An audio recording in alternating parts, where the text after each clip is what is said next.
Okay. Boom. Let's What viewers don't know is that it took an hour to get here, but we're happy. yeah. Um this has been a process. It's now 7:14. It's Started been a our fun calls process. at like what 5:50. Um Yeah. so we're here now. Guys, welcome to the Rally Vlogs podcast. I think it's episode 16 and again, it is Mike White here with Shaun Boyer. Yes, it is. Here we are again. And today we got a myriad of comments from Jason Kim. Super helpful. I need to move Sean over to this other window so I can stare at him. That's a great word. Yeah, a Myriad. myriad. And we liked a lot of these, so we're gonna hop in. And the first topic is actually something that I was talking to Ezra Dantowitz last night for about an hour, and it's the Premier Division, because we recently kind of decided that the Premier Division would be at regionals and also nationals. So it prompted a discussion on what are the goals of the Premier Division, why we have it, what it's done so far, and what we see in the future. So specifically, what Jason wrote was a review of how things are going with this year's newly implemented Premier Division, what that means for players, how it motivates players to strive for something to achieve. And a quick overview of the Premier Division. If you placed top 8 last year at any tour stop or tour event, or top 32 at nationals, you are qualified for the Premier Division. And with that, you are guaranteed to be in a power pool at events. You also can play in these Premier only tournaments, and each regional tour had one, and now regionals and nationals have that Premier. Sean, you were part of the board last year before I was with the implementation of the Premier Division. So, what did you guys talk about last year when you were thinking about this change?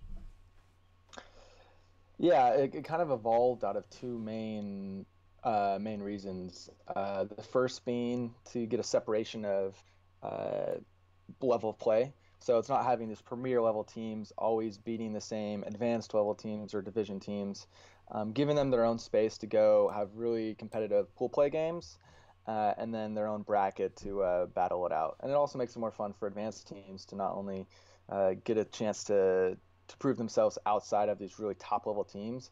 It gives them a chance to go hit a podium on advanced division, which is a lot of fun. Yeah, and so it was first used in San Francisco. That's when we first had the Premier Division.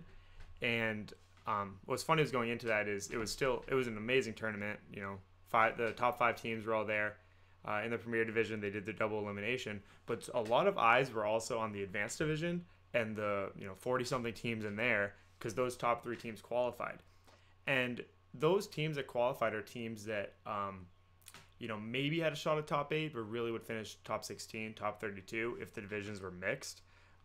So I think, and we've seen this through the other events, that it adds so much more to the players in that advanced division than non-premier players because they get days of play that are just so much different than what they did at normal events. Before they're getting 2 bracket rounds and they lose to that same top team, but here they're playing 3 or 4 extra rounds against more teams at their level and they're enjoying it. And I think that's been the biggest benefit of Premier this year is that the non-Premier players have been enjoying it. Yeah, which is really the goal at the end of the day, make more people happy at these tournaments throughout the whole day. And so giving them the opportunity to go maybe podium at an advanced tournament, but then take a try at Premier once they qualify for it. So it's this tiered approach of kind of stepping your game up over a series of tournaments. Right.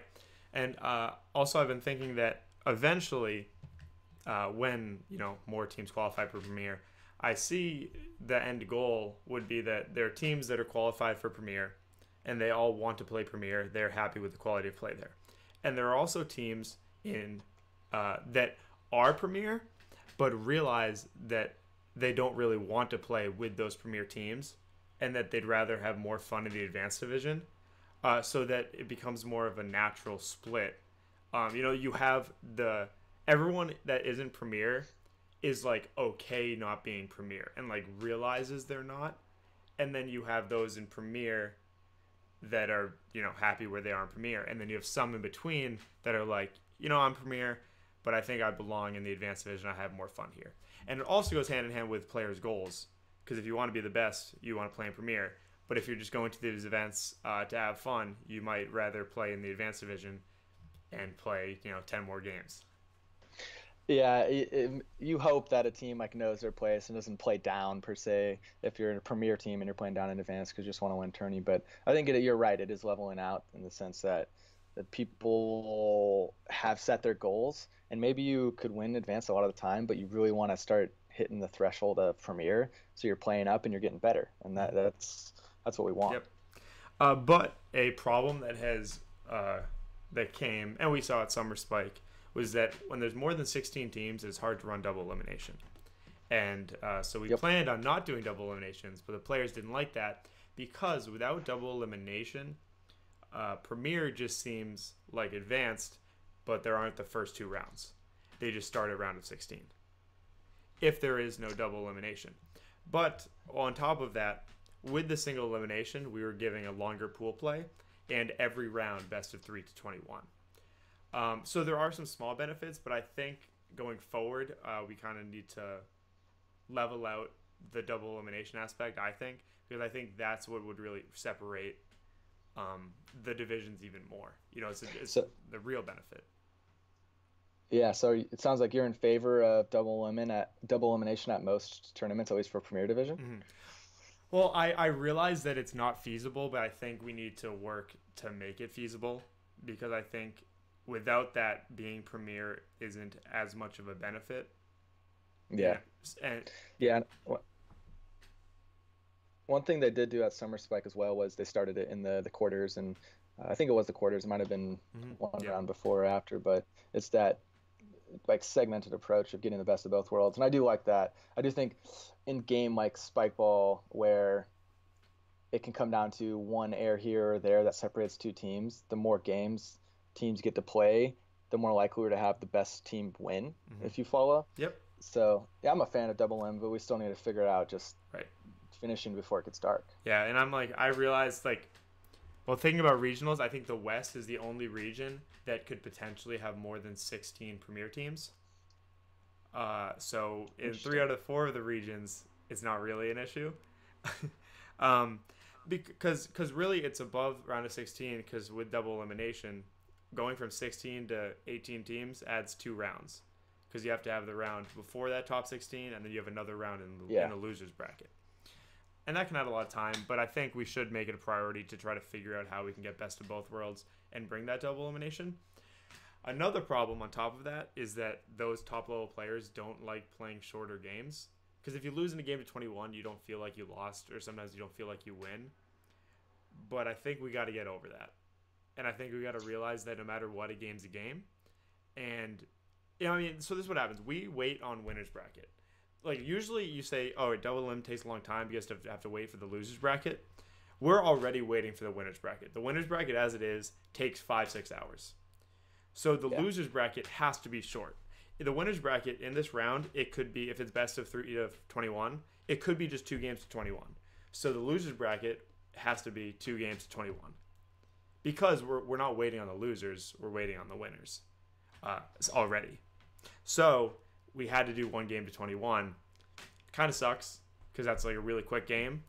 But I think even less feasible than double elimination at all is proper losers bracket games. And I think we have to recognize that although it sucks, first 21 is what we're going to have to do. Yeah, it's kind of the middle ground, because at least you're getting that second chance at taking down another opponent and making a loser bracket run. It may not be the series each time you want, but you're not an attorney, so you got that going for you. Yeah, it's really, they're just bonus games. I think and half the teams want double elim because it gives them a second chance, and half just want to play more games. So they're really happy with anything. And that's something also I recognize. We started in the quarters, but because we weren't waiting on losers bracket, because we did the 1 game to 21, if we did best of 3 to 15 in the losers, or even best of 3 to 11 or something, we'd be waiting on the losers. Since we weren't, we didn't need to start it at a certain point, because the reason we would start at a certain point is because we'd be waiting on the losers bracket but we never were. Like how we did at Summer Spike, besides the starting at top 8, worked fine. Best of 3 to 21 in winners, 1 game to 21 in losers. I think that format works fine. Might not be ideal. Works fine. And we don't actually need to start earlier. Like, that does not give any benefit. So, I don't know. Yeah, I think the key will be, and this is a down the road approach, but 2-day tournaments. I think that's what it'll just come to. Once we keep getting bigger events and just more going on in a day, it'll just come down to that, which is something we're moving towards. But overall, I also, just going back to the Premier Division, I think that the non-Premier players love the chance to qualify. Like, I have a friend, unnamed friend, that if East Regionals didn't have a Premier Division and an Advanced Division, so a chance to qualify for Premier, he might not go. I mean, if it only has one division, he might not go. But if he can go and he has the chance to qualify, then he's there. You know, there's something cool about getting that qualification. Yeah, absolutely. I mean, it's the highest level you can compete at, and especially going into nationals, you'd much rather be in that Premier Division than any other if you're a top level player. Yeah, and that's very cool. Something I also want to touch on, a little tangent. So going to Columbus next weekend, and I'm playing with Ezra. Okay. What's your team name? Loop and Louis. Have you seen Loop and Louis? It's the little game where the plane goes around. We played it at the Flurry. I don't think I have. Oh, it's just a plane goes around, and you like fling it, and then it hits people's chips. If you lose all your chips, you lose. Great game. I think it's ages 5 to 6. I'll look it up. So, regardless of Loop and Louis, Columbus, the Premier, is not going to be as deep or as big as it could be. But I was thinking, like, it'd be pretty fun to play Advanced. Like, I feel like I'd get more games. We wouldn't, like, crush teams. Like, the Summer Spike Advanced Division was, like, a good division. I don't know if me and a Premier partner would win that.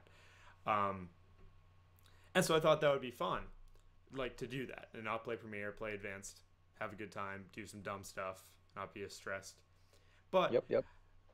the ethics behind that, because I'm playing against players that want to qualify. And if in the quarterfinals I take out a team, if I wasn't at that tournament, that team might have got top 3 and might have qualified for Premier. So I ethically or morally, I don't know the correct term, I couldn't. Are you and Ezra both qualified for Premier? Yeah, we were both Premier. So it would have been a Premier team playing there. And if I played with a non-Premier player, I'd have no problem. But the thing is because teams can qualify, I don't want to knock them out, even though I kind of want to play in that division. Yeah, and it's funny you bring that up because at Summer Spike I played Advanced, and I am considered a Premier player. So I was playing with a coworker, Nick Gonzalez. So he is not a Premier player by any means, but he still can ball. So I think there's some teams like, what is Shaun doing in this division? This isn't fair. But fortunately, we did lose in like the quarters or something. But if we had made a run, I think we'd be in the same boat that you're sharing. It's like, where do you draw the line? But it's also, I think people have been understanding the idea of playing with a Premier player to qualify yourself. Because there were 7 teams at Summer Spike. Carried. Yeah, there were 7 teams at Summer Spike that had a Premier player, and none of them qualified. So that's interesting. It's a good strategy, though, right. you know? Yeah, like I said, you could pay someone $100 and they'll qualify you.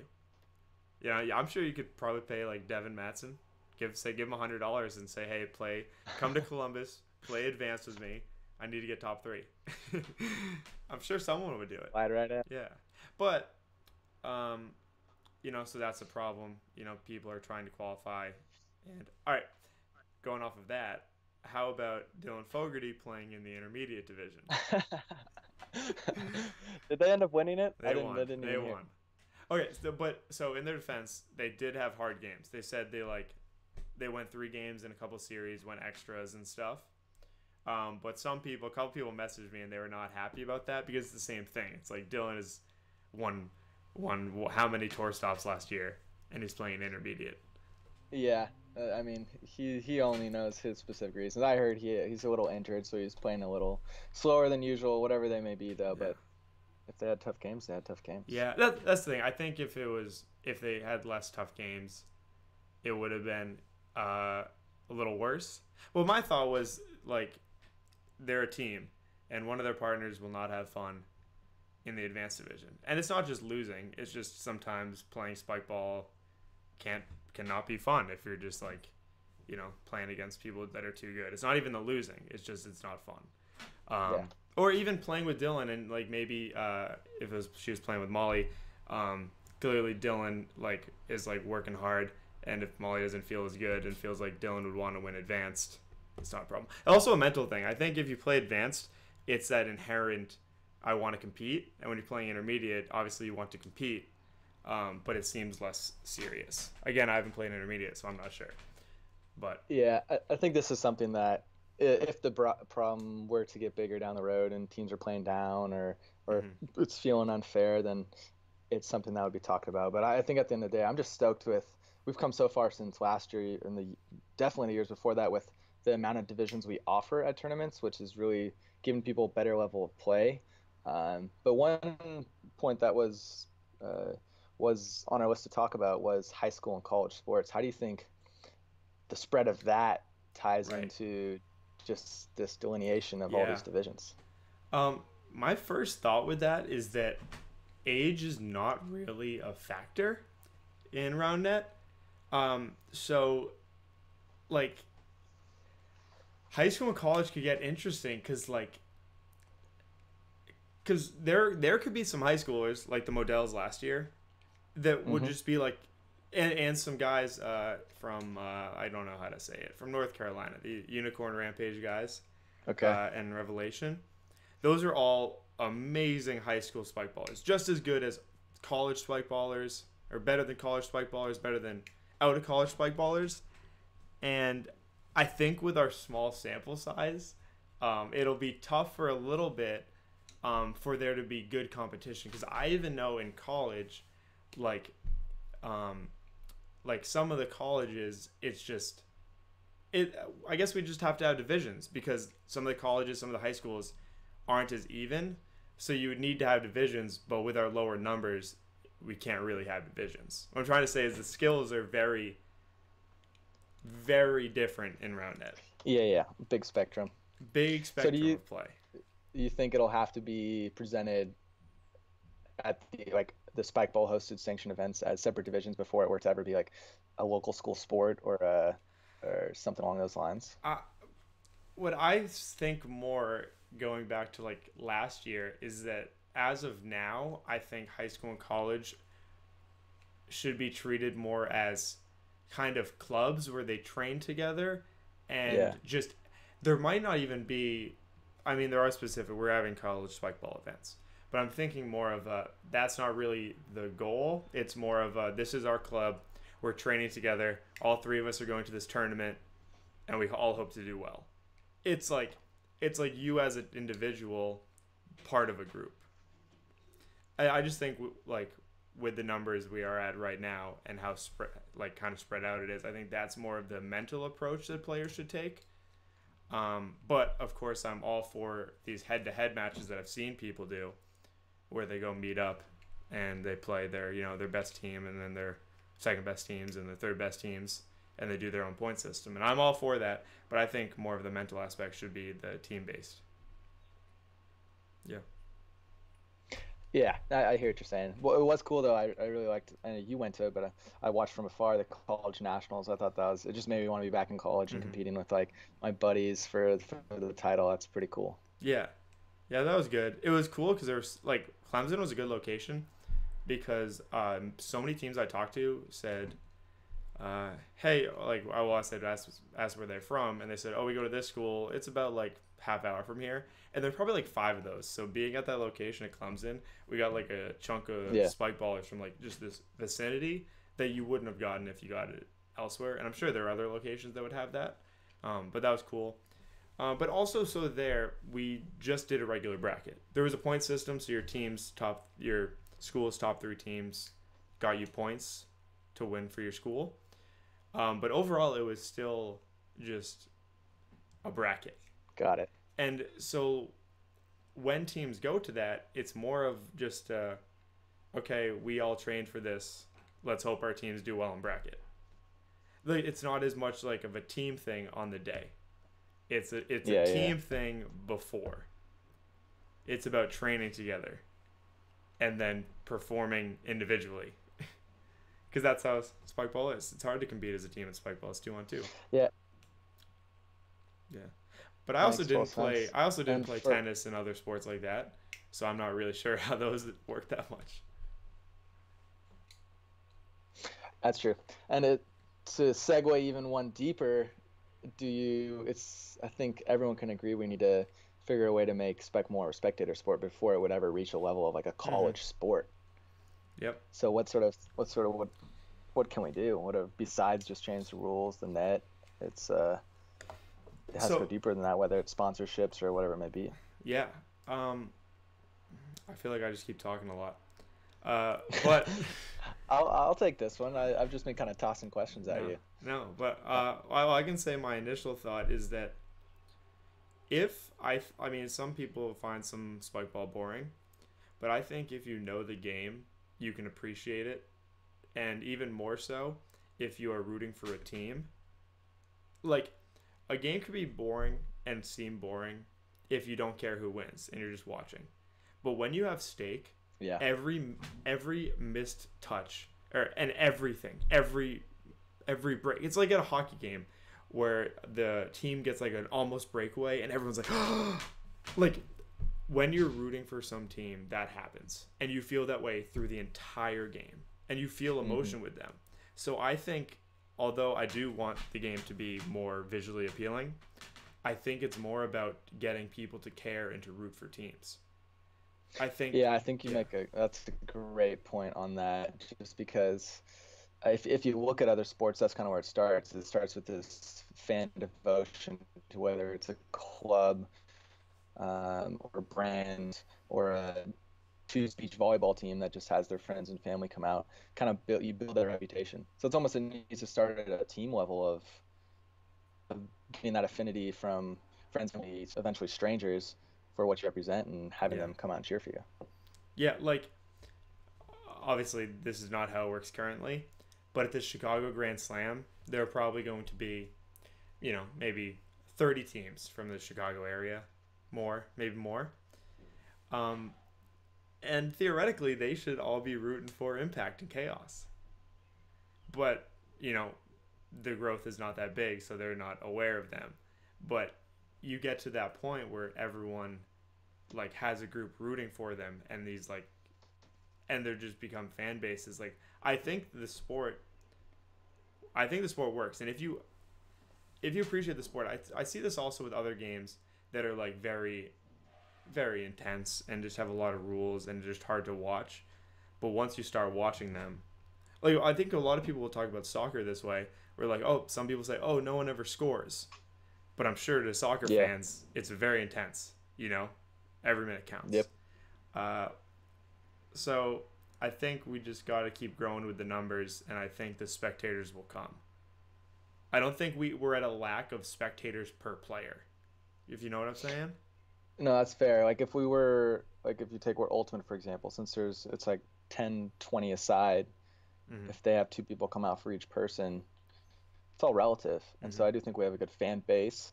It's just, and then there's the whole conversation around getting sponsorships out of tournaments. And we've seen a few at events recently, but when we come to a sponsor and say we have 500 people at this event, that pales in comparison to like a 10,000 plus marathon that they could go sponsor. So it's hard to go apples to apples, but we're making progress. Yeah. Obviously, I'm not sure how complete sponsors work, but I think a lot of it, because we have a good crew of players that play in multiple tournaments, the sponsorships can kind of extend through multiple events. If they're at this one event in Chicago, and then 60 of those players go to this other event somewhere else, there's a good chance that the company's name gets brought up, or someone talks about it or something. It's because people travel so much, there's more of a reach than just one event. But see about that. I also wanted to touch on part of this question about the spectator sport. Again, thank you to all these questions, for all these questions. Said, how have we thought about investing more into streaming and/or video production of this game? You guys did see last year we did two kind of productions. We did the Lancaster Tour Stop finals and the Chicago finals. I thought those went pretty well. There's just kind of a lot to do sometimes. But if they saw this year, we're trying to do a lot more updates on Twitter specifically, because Twitter is, I think, the best update forum. And then also the streaming, I tried to do it in Nashville. Computer did not cooperate. Coming up to Boston later this month. Hope to have like a nice stream going with a scoreboard and some commentary and everything. And my goal is to have that at all the events for at least a couple of matches in the top 8, so that you guys can really follow along if you want. And also, we've had a lot of Periscope. I know it's hard. It's not the best, but it's better than nothing. So we definitely think that there are people out there that care, and I want to make sure that everyone out there that cares can follow these events. Yeah, I know. Anytime I'm not at a tournament, I'm usually checking the social medias for someone streaming or just catching some clips of the games here or there, just to keep up to date. Mm-hmm. So, Sean, do you want to tackle this this next one here? What do we got? Which one's that? About, obviously, you cannot currently make a living as a Spikeball Roundnet pro. I tried hard. It's funny because if the success you guys had was so great, but it was at the start of the sport, so there was nothing. Even now, there's not much, but you know what I mean? There was nothing. It's totally true. I think that there's a misconception within the community that this money should or will come from Spikeball Inc. as far as funding these cash prizes, when in reality I think our best bet is to fund them with sponsors. So we've seen it a little bit with Land Shark. They sponsored 3 of our events this year, and that money is going towards players. So the more we can nurture relationships with sponsorships like that and build more on, the more then prize money will be pushed towards top level players, which would be awesome. But one thing Skylar and I had a lot of success with on Chico Spikes was just reaching out as a team for sponsorships, because there's tons of companies out there that just want to hand you guys over money. had thousands of Cliff Bars. Money and products, yes. Yeah. Let me clarify. So many Cliff Bars. But yeah, I mean, we racked up $4 or $5 grand for one season, and that pays for all airfare. And so sure, we're not making a living off of it, but we're having a damn good time and getting to travel on other people's dimes while representing them with the sport we love. And so I would just push all the teams out there to go try and pick up some sponsorships themselves. And we've seen it happen, but just don't be afraid to start that conversation. Right. And it also is kind of it's a long process. To get these sponsorships, you got to have a pretty good social media. You don't even have to be good. You just got to have a good social media profile and be marketable. So I think a lot of teams have started to do it, but working on a good social media profile is going to be very helpful for maybe, a year down the road, you want sponsors. Oh, but we only have 200 Instagram followers. Or if you put some effort into that, you could have had 1,000 or 2,000. It's not easy, but I definitely think it's possible, and that is the way to go.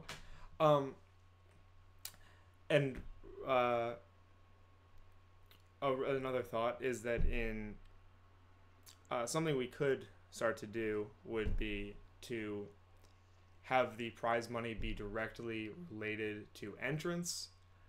So, maybe $2 per entrant go to the prize pot or something of the matter, so that there's, agreed upon relative scale. Of course, this year, we just had flat numbers. And some people like that, each event's fair, but also sometimes it's there were 200 player teams at Summer Spike and, 30 something teams at Gulf Shore, and they had the same amount of prize money. Which, and it's a fair concern. Right, it's a fair concern. And I think one thing you could do is maybe do that where you have a certain amount of the entry fee go to prize money. At least then it's kind of fair Uh, but again, also is if there are 60 teams in the intermediate division, do you really deserve their money? Maybe not. Yeah, maybe it's within your Yeah, division because right. I mean you could argue that, but then Premier would be interesting because it's usually a There's pretty nothing. low amount. Well, But there was a survey last year that said, would you rather have higher payouts or like a higher cost for higher prize money? And I responded no. um, but also, I think something else is just more teams. It doesn't directly lead to more money because the costs go up. So it's definitely. I mean, this yeah, is really but an off season discussion.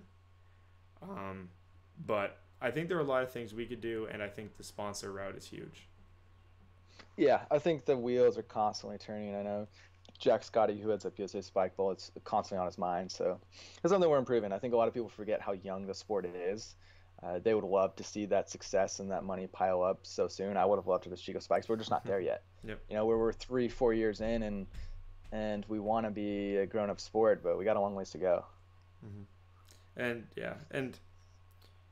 it's It's exciting. yeah, yeah. We'll There's a see what lot of happens. potential. We'll see what happens. All right, and then eventually, I mean, people couldn't make a living, but I think a lot of people's goals is just to get their money back. Get their money back on these travels, so that if they're going to this tournament and it costs them $300, Yeah, they can get that or back. at least like, yeah, get your But I just think that comes flight down to paid for sponsorship. and, Comes down to sponsorship. As far as the value of so what's a lot of brought up is, I know this might be a tough topic, is that prize money entices teams to travel, and I don't always agree with that, because I think that the bucket of teams that potentially earn prize money is not very big. So I think that most people are not concerned ever with the prize money at an event. Of course, there's a lot of people that are vocally say they are, but I don't think it's that big of a number. And is adding that prize money, say you had $300 and it gets 3 more of these top teams to come, is that worth the $300? You don't know. it's hard to say. Yeah. And I mean, yeah, I think you're completely right that it only really incentivizes teams that think they have a shot at, say, the podium, which is not if people are being honest with themselves, not a very high number. So I mean, it's hard to say. Do we reinvest that money into making the event even more badass with like some food vendors, games, whatever it may be out at the event? It's like Right. where's the smart place to put that? And that's things that's being discussed. We just don't know. Not yet. No. Well, it could, like, I mean, a lot of people say, without prize money, the top teams will stop playing, and maybe that'll happen, and maybe that will really hurt one day. We don't know. We're making guesses. So, Yeah. One other thing that was brought up on the list was basically having these soft barriers around finals, and I think from a broad perspective, this almost ties into like starting to build up our experience at the event. So one thing I think I know that's going to be on the docket for nationals is starting to get bleachers or small forms of them around like a finals rink or a play area, just to make it a little more of that televised professional feel. that could also be something psychological, like, oh, there are Yeah, bleachers, come sit and watch. Like, yeah, you totally. wouldn't think about it. Make it comfortable. Um, We should just get a bunch of lazy boys circling the yeah. finals, and everyone will stay. We've done that at a lot of big events. I remember at Chicago last year, we had a huge circle around the semis, and then the finals, and then, I mean, of course, nationals. It was a massive circle, even starting like at the round of 16. Yeah, it was Yeah, the biggest by far. like I remember I was watching Hanson B versus Safi round of 16, and like there was like a big circle around like that whole thing, and there are other teams probably just like crammed for space because people are like just trying to circle this one. Yeah, and that was really and that's when cool. it gets fun because I Yeah. know like at least at nationals, that's when we started to see some of people's like true colors come out of who they're rooting for, Uh-huh. which makes it cool. Like hoot and holler for whoever you want, and Yeah. then it gets exciting. It's a lot more fun to watch Yeah. when people are emotionally invested. Yeah. Like that was actually it was funny. So you played last year, obviously.